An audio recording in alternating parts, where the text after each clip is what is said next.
Hi friends, మీరందరూ ఎలా ఉన్నారు? మీరందరూ బాగున్నారని అనుకుంటున్నాను. నేను కూడా చాలా అంటే చాలా బాగున్నా. ఇక ఏమాత్రం ఆలస్యం లేకుండా వెళ్ళిపోదాం మన ఇవాల్టి దెయ్యాల కొంపలోనికి. గోదావరి పరిసరాల్లో ఉన్న కళ్ళచెరువు అనే చిన్న గ్రామం దశాబ్దాలుగా శాంతంగా ప్రశాంతంగా ఉండేది. ఉదయం సూర్యోదయం మొదలుకొని సాయంత్రం సూర్యాస్తమయం వరకు పల్లె జీవితం మామూలుగా సాగేది.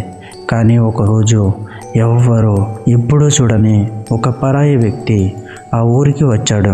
అతను తనను ఔషధ దుకాణం కోసం వచ్చాను అని పరిచయం చేసుకున్నాడు. మొదట్లో గ్రామస్తులు ఆప్యాయంగా మాట్లాడిన కొద్ది రోజుల్లోనే అతని స్వభావం వింతగా ఉందని గుర్తించారు.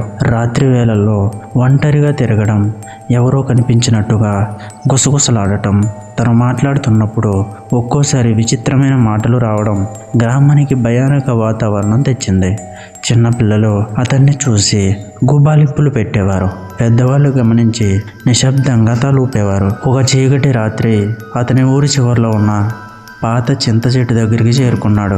ఆ చెట్టు గురించి పెద్దలు ఎన్నో పాత భయానక కథలు చెబుతూ ఉంటారు.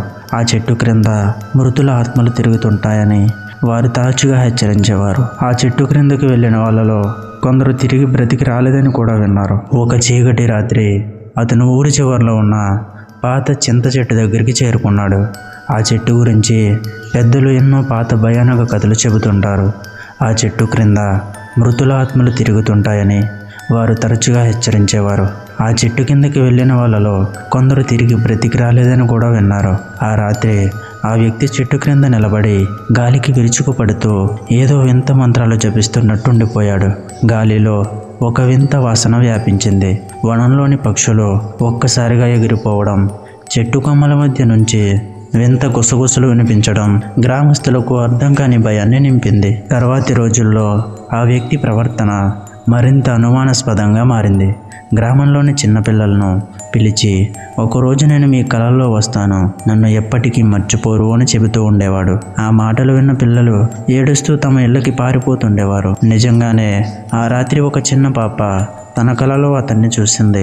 అతను ఆమె చెవిలో మెల్లగా, నీ తల్లిని నేను చూడాలి, లేదా నిన్ను వెంటనే నాతో తీసుకుపోతాను అని చెప్పాడు. పాప కేకలు వేసి లేచింది. ఆమె తల్లిదండ్రులు ఆమెలో మార్పు గమనించారు. ఆమె ముఖం నిశ్చలంగా, కళ్ళలో భయం నిండిపోయింది. పల్లెలో వృద్ధులు చెబుతున్న ఒక పాత కథ గుర్తుకొచ్చింది. ఆ చింత చెట్టు క్రింద ఒకప్పటి పాలకుడు శపించబడి మృతి చెందాడని, అతని ఆత్మకు విముక్తి లభించలేదని, దశాబ్దాలుగా అది కొత్త బలి కోసం ఎదురు చూస్తుందని వారు వినిపించారు. అందుకే ఆ చెట్టు దగ్గర వెళ్ళే వాళ్లకు వింత శబ్దాలు, గాలి తాకిడి, మానవ రూపాల మాయాలు కనిపిస్తాయని చెప్పబడింది. ఇప్పుడు ఆ పరాయి వ్యక్తి ఆ చెట్టు వద్దకి వెళ్ళడం వల్ల గ్రామస్తుల భయం మరింత పెరిగింది. ఒకరోజు అతను గ్రామం చివర ఉన్న పాత మఠంలోకి వెళ్ళాడు. ఆ మఠం దశాబ్దాలుగా మూతపడిపోయింది. లోపల అడుగు పెట్టగానే ధూళి కమ్ముకున్న విగ్రహాలు ఒక్కసారిగా కదిలినట్టుగా అనిపించాయి. గోడలు గుసగుసలాడుతూ వింతగా ప్రతిధ్వనించాయి. అతని కాళ్ళు వణికిన అతని ముఖం మీద మాత్రం ఒక వింత ఆనందం కనిపించింది. మీరు నన్ను పిలిచారా అని గట్టిగా అరవడంతో ఆ మఠంలో ఒక అజ్ఞాత గాలి వీచింది. తలుపులు తాళం వేసుకున్నట్టుగానే మూసుకుపోయాయి. అతను బయటకు రావాలనుకున్నా బయటకి దారి కనబడలేదు. ఆ రోజు నుండి గ్రామంలో రాత్రి 12 గంటల సమయంలో విచిత్రమైన సంఘటనలు జరుగుతున్నాయి. గాలి భారంగా మారి పల్లెంతా ఒక వింత వాసన వ్యాపించేది. ఇంటి బయట కుక్కలు అల్లకల్లోలంగా మురిగేవి. ఒక్కరికొక్కరు గ్రామస్తులు చెబుతూనే ఉండేవారు, ఆయన నిన్న రాత్రి మా ఇంటి తలుపు దగ్గర నిలబడి ఏదో మాట్లాడాడు అని. ఎవరింటికి వెళ్ళినా ఆ పరాయి వ్యక్తి గలం వినిపించేది.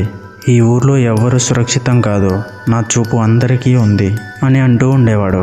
ఒకసారి గ్రామంలోని చిన్న బాలుడు వనంలో ఆ వ్యక్తిని ఎదుర్కొన్నాడు. బాలుడు ధైర్యంగా అడిగాడు, ఎవరు మీరు అని. ఆ వ్యక్తి తన ముఖాన్ని కాస్త వంకరగా మార్చి, నేను మృత్యువు, కానీ నీకు ప్రేమ చూపిస్తాను అని సమాధానం ఇచ్చాడు. ఆ బాలుడు ఆ క్షణంలోనే భయంతో కేకలు వేస్తూ ఇంటికి పరిగెత్తాడు. ఆ రాత్రి అతని కలల్లో మళ్ళీ అదే రూపం ప్రత్యక్షమైంది. బాలుడు రాత్రంతా నిద్ర లేక వణికిపోయాడు.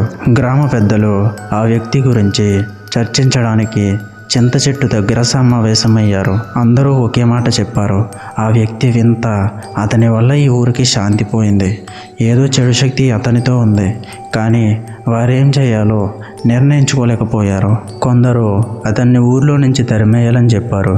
మరికొందరు అది మరింత ప్రమాదకరమని అన్నారు. ఆ వ్యక్తి మాత్రం రోజు రోజుకి మరింత ధైర్యంగా మారాడు. రాత్రిలో చింత చెట్టు క్రింద నిలబడి గట్టిగా నవ్వేవాడు. అతని నవ్వు శూన్యంలో ప్రతిధ్వనిస్తూ మొత్తం ఊరికి వినిపించేది. మీరు ఎంత దూరం పోయినా నేను మీతోనే ఉంటాను అని అతను గలం ఎత్తేవాడు. గ్రామంలోని ప్రతి ఇంటికి ఆ గలం వినిపించేది. పిల్లలు భయంతో తమ తల్లిదండ్రుల ఒడిలో దాక్కుని వణికిపోయేవారు. ఆ తర్వాత రోజుల్లో గ్రామస్తులు రాత్రులు బయటికి రావడం పూర్తిగా మానేశారు. పిల్లలు ఆడుకోవడం ఆగిపోయింది. పెద్దవాళ్ళు కూడా చీకటి పడక ముందే ఇళ్లల్లో తలుపులు వేసుకుని దీపం వెలిగించి గదుల్లో దాక్కోవడం మొదలుపెట్టారు. 12 గంటలు దాటిన తర్వాత మాత్రం ఆ వ్యక్తి శబ్దం, చెట్టు కదలికలు, వింత రూపాలు గోడల మీద ప్రతిబింబించడం తప్పించుకోలేని అనుభవం అయిపోయింది. ఒక రాత్రి అతను ఊరికి సమీపంలోని పాత గుహలోకి వెళ్ళాడు. ఆ గుహలో ఎప్పుడూ ఎవ్వరూ అడుగు పెట్టలేదు. లోపలికి వెళ్ళగానే అక్కడ మానవ కారపు రాతి విగ్రహాలు కనిపించాయి. ఒక్కొక్క విగ్రహం నోరు తెరిచి ఏదో చెప్పేలా అనిపించింది. అతని వాటి ముందు నిలబడి, ఇప్పుడే మీరు నాతో లీనమవ్వాలి అని అన్నాడు. ఆ గుహ అంతా ఒక్కసారి ప్రతిధ్వనించింది. భయంకరమైన శబ్దం ఊరంతా వ్యాపించింది. గ్రామంలో ఆ తర్వాతి రోజే పరిస్థితి మరింత కఠినమైంది. ఎవ్వరూ ఇంటి బయటకు రావడం లేదు. వృద్ధులు, మహిళలు భయంతో మంత్రాలు జపిస్తూ గడిపారు. పిల్లలు కళ్ళల్లో కన్నీళ్లు పెట్టుకొని అతను మళ్ళీ వస్తాడు అని చెబుతున్నారు. రాత్రులు ఎవ్వరూ నిద్రపోయినా కళల్లో ఆ వ్యక్తి రూపం తప్పించుకోలేనిదైపోయింది. కొన్ని వారాలు గడిచాక కూడా పరిస్థితి మారలేదు. ఆ వ్యక్తి ఊర్లోనూ, చింత చెట్టు దగ్గరను, పాత మఠంలోనూ కనిపిస్తూనే ఉన్నాడు. అతను మాయమవుతాడు, మళ్ళీ ప్రత్యక్షమవుతాడు. ఒక్కోసారి అతను గోడల మీద నీడలా కదులుతాడు. గ్రామస్తులు ఇక చివరికి భయంతో జీవించడం అలవాటు చేసుకున్నారు. ఒక ధైర్యవంతుడు ఆ రాత్రి అతన్ని ఎదుర్కోవాలని నిర్ణయించాడు. రాత్రి 12 గంటలకు చింత చెట్టు దగ్గరికి వెళ్ళి అతన్ని చూశాడు. మీరు ఎవరు? మీకు కావాల్సిందేంటి అని అడిగాడు. ఆ వ్యక్తి నిశ్శబ్దంగా ఒక వింత చిరునవ్వు నవ్వాడు. నేను ప్రేమ చూపిస్తున్నాను, కానీ అది ప్రేమ కాదు, అది మృత్యువు. ఎవ్వరూ నన్ను తప్పించుకోలేరు అని అన్నాడు. ఆ రాత్రి మొత్తం గ్రామం శూన్యంగా మృతుల ఊపిరితో నిండిపోయింది. ఒక్కొక్క ఇంటి తలుపు బయట ఆ వ్యక్తి నిలబడి ఉన్నట్టు అనిపించింది. లోపల ఉన్నవాళ్ళు భయంతో కదలలేకపోయారు. గాలి దారుణంగా వీచి దీపాలు ఆరిపోయాయి. కుక్కలు చనిపోయినట్టు పడిపోయాయి. ఆ వ్యక్తి రూపం ఒక్కసారిగా ఊరంతా ప్రతి మూలలో కనిపించింది. చివరికి గ్రామ పెద్దలు ఒక నిర్ణయం తీసుకున్నారు. ఆ ఊరి ప్రజలు ఇక రాత్రి బయటకు రావద్దు, ఆ చెట్టు దగ్గరికి ఎవ్వరూ వెళ్ళకూడదు, అతని ముఖాన్ని ఎవ్వరూ చూడకూడదు అని వారు ఆజ్ఞాపించారు. కానీ ఆ వ్యక్తి మాత్రం ఊరంతా గాలిలా వ్యాపించి ప్రతి మనిషి కళ్ళలోకి చేరి మీరు ఇప్పుడు నా భాగం అని చెప్పడం ఆపలేదు.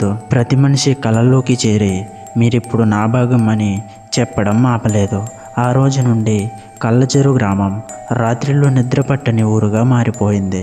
ప్రతి తరానికి ఒకే మాట గుర్తుండిపోయింది. ఆ వ్యక్తి పేరు మృత్యు రూపం అని.